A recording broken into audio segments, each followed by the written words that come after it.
Oi gente, meu nome é Kathleen e hoje tô aqui pra falar sobre o 7º episódio da 4ª temporada de For All Mankind, a série do Apple TV Plus que está sendo lançada semanalmente na plataforma. Já temos vídeos sobre todos os episódios aqui no canal, eu vou deixar a playlist aqui nos cards pra você estar conferindo também. Cruzando a Linha é o nome desse episódio e, gente, essa segunda metade da temporada está bem promissora. Se os primeiros episódios da temporada demoraram pra engatar, eu acho que agora, nessa fase que nós estamos, as coisas estão bem melhores. Esse 7º episódio também foi o episódio mais curto até agora, mas ele não ficou pra trás e conseguiu trazer boas perspectivas daqui pra frente na temporada. E um dos pontos fortes da temporada é a greve dos trabalhadores da Helios, que está cada vez mais forte e vem se tornando cada vez mais difícil de ignorar. Então a gente viu aqui que a Terra está perdendo cada vez mais a oportunidade de lançar o grande asteroide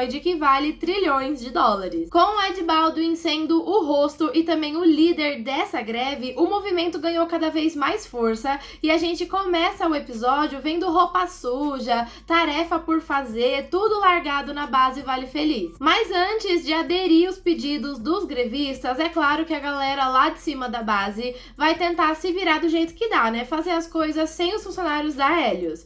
E, gente, isso vai nos render momentos muito cômicos no episódio. Então a gente vê os dois grupos meio que disputando ali, tentando provar que eles são importantes e os outros não, que eles conseguem fazer sozinhos. Então tem os momentos bem engraçados em uma montagem mais divertida do episódio. Mas como a gente está falando sobre viver em Marte, é claro que a gente não vai ficar aqui no engraçado e não demora muito para que uma tragédia aconteça. A gente vai ver que uma das grevistas roubou uma peça para que o pessoal não conseguisse ligar as máquinas sem eles, né? Sem ouvir as propostas deles. Mas o pessoal vai tentar fazer a máquina funcionar mesmo sem essa peça, o que é muito imprudente e vai resultar em um acidente que acaba causando uma morte e outros vários feridos. E vamos falar um pouco sobre a greve em si, porque ela traz algumas questões interessantes. É claro que a principal motivação aqui da greve é financeira, né? Então eles querem salários melhores, melhores condições de trabalho, plano de saúde melhor e, claro, né, um seguro para caso eles se acidentem ou até morram, né, para que as suas famílias não fiquem desamparadas nessas condições, o que é algo que acontece bastante. E ao que parece aqui, se o asteroide fosse minerado em Marte, tudo isso seria possível. Então a greve vai muito por esse lado de minerar o asteroide em Marte, já que no episódio anterior foi decidido que ele seria minerado na órbita da Terra. Mas além disso, existe uma motivação a mais aqui, que é o sonho de colonizar e viver em Marte. Então, quando a gente fala do Ed, principalmente, para ele, se o asteroide for minerado na órbita da Terra, que é o plano, isso vai matar o projeto de viver em Marte, já que todo o investimento financeiro, os melhores profissionais, tudo vai ser redirecionado para a órbita da Terra e logo eles iam perceber que é muito mais barato, que é muito mais fácil, ou seja, gera muito mais lucro fazer isso na órbita da Terra e Marte seria pouco a pouco abandonado. Talvez abandonado não seja a palavra certa, né? Porque as pesquisas em Marte nunca deixariam de existir, mas o planeta vermelho com certeza ficaria de lado. A gente até tem um momento em que o Ed comenta que sim, pode ser que alguns cientistas vão lá, recolham algumas amostras, pesquisem algumas coisas, mas aquele sonho de viver em Marte, de colonizar o planeta, de instalar famílias, aquilo não iria mais acontecer porque não seria lucrativo. E a gente sabe que o que movimenta tudo isso é o dinheiro. Mas se o asteroide fosse minerado em Marte, todos os recursos que ele tem poderia tornar a colônia de Marte autossustentável, de forma com que as pessoas que vivessem em Marte não precisariam mais retornar à Terra, talvez nunca. E se tem uma pessoa que compartilha esse sonho com o Ed, é o Dev. A gente sabe que os dois sonham em colonizar e morar em Marte já há muito tempo. Seja pelo desejo de aventura, de estar fazendo alguma coisa nova, de se sentir útil, ou também pode ser pela sensação de que não tem nada mais na Terra para eles. De qualquer forma, os dois foram para Marte e não querem voltar. Talvez nunca. Então, para eles é muito importante que o programa espacial de Marte continue. E por isso, isso, essa parceria aqui entre o Ed e o Dev é a parceria mais promissora que a gente poderia ter nessa altura da série. São dois personagens babacas, sim, eles erram muito, mas ainda assim, são personagens muito interessantes. Eu gosto bastante de como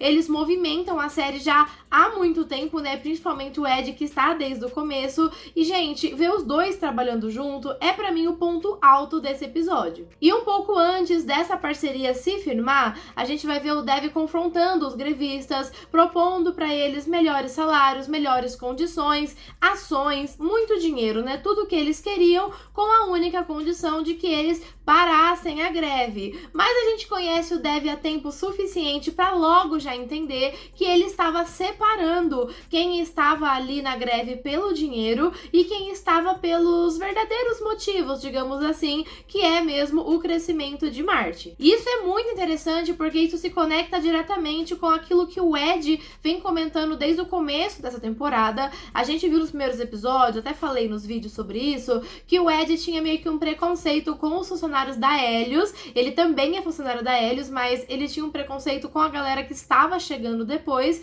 porque ele dizia que essa galera só queria o dinheiro, que essa galera não era astronauta de verdade, que não tinha o sonho de conhecer novos planetas, de colonizar novos planetas, de fazer o bem pelo seu país. Era uma galera que só queria o dinheiro, né? E o Miles é exatamente isso. Então a gente vê aqui que tanto o Dev quanto o Ed, por mais que eles tenham visões diferentes, eles pensam a mesma coisa. E agora a gente vê os dois unidos com o objetivo de roubar o asteroide. Gente, essa decisão, esse plano é muito estúpido, mas ao mesmo tempo é incrível. Eu estava com saudade de ver alguma coisa desse tipo sendo feita aqui em For All Mankind, porque a gente sabe que ao longo das temporadas da série isso acontece demais. E a gente teve até uma outra parceria entre o Dev e o Ed que foi muito legal na terceira temporada, quando começou o projeto de conhecer Marte, né, de mandar pela primeira vez foguetes para Marte. E por falar em quem só pensa em dinheiro, o Miles não aparece nesse episódio. A gente não sabe como que tá rolando o mercado legal dele. A gente viu um pouquinho lá do Elijah,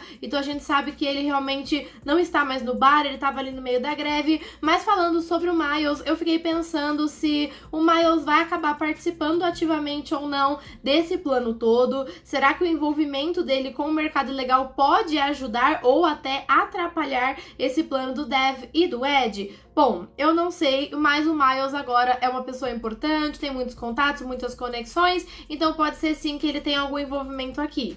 E nós temos que falar sobre a Margot, que agora foi enviada para os Estados Unidos para atuar como representante da Roscosmos. E, gente, o presidente russo fez questão de que fosse ela que fosse até os Estados Unidos. E a gente sabe, né, temos que admitir que ela realmente é uma das melhores engenheiras e também uma das melhores líderes que já existiu aqui em For All Mankind. Mas a gente sabe que tem um tom bem provocativo por trás dessa decisão, já que ela desertou dos Estados Unidos, então é muito complicado ela estar voltando ali e ela faz isso contra a sua vontade, mas a gente tem que lembrar de novo que ela está na União Soviética e que se ela não obedecer, ela pode sofrer terríveis consequências. Bom, e a relação entre a Margot e a Aleida tá muito esquisita, a gente não sabe ainda dizer exatamente em que pé que estamos. Isso porque, gente, a Aleida ama demais a Margot, então ela ficou super feliz quando descobriu que a Margot estava viva, mas ao mesmo tempo a Aleida não consegue aceitar essa traição da Margot. Então, no episódio anterior, quando elas se encontraram, a Margot comenta, né, que fez o que achou que era certo, e a Aleida fala, como assim você achou que isso era certo? Tipo, isso é muito errado. E nesse episódio aqui, a gente vê a Aleida comentando que a Margot não deveria vir, que ela deveria ser presa pelo que ela fez. Então, eu não sei dizer se a Aleida realmente pensa isso da Margot, ou se ela não tá sabendo controlar os seus sentimentos, porque, cara, são sentimentos muito fortes, né, nessa situação, é algo realmente muito complicado. Então, assim, a relação delas tem muito pra gente entender ainda, pra ver o que vai acontecer aí, e eu tô curiosa pra ver como vai ser nesses próximos episódios da Margot nos Estados Unidos. Inclusive, será que rola a chance da Margot querer meio que voltar para os Estados Unidos? Porque, assim, ela tá numa situação bem complicada agora, né? Porque na União Soviética, ela obviamente está sofrendo muita pressão, e lá não é uma situação muito agradável, né? Ela é obrigada a colaborar, senão a coisa fica ficar pior pra ela, mas por outro lado, nos Estados Unidos, ela pode ser presa se ela voltar. Então eu fico me perguntando se tem como ela fazer um acordo, de repente trazer alguma informação, né, tipo traidora dos dois lados, e voltar para os Estados Unidos, ou se ela vai ter que ficar por lá mesmo. Bom, e esse foi um bom episódio, eu gostei bastante, apesar de curto, foi um episódio bem bacana. E, gente, a essa altura, a quarta temporada vem ganhando a sua identidade, então a gente já entendeu como essa temporada vai funcionar e ela vem crescendo. Eu acho que os últimos episódios têm sido bem melhores do que os primeiros,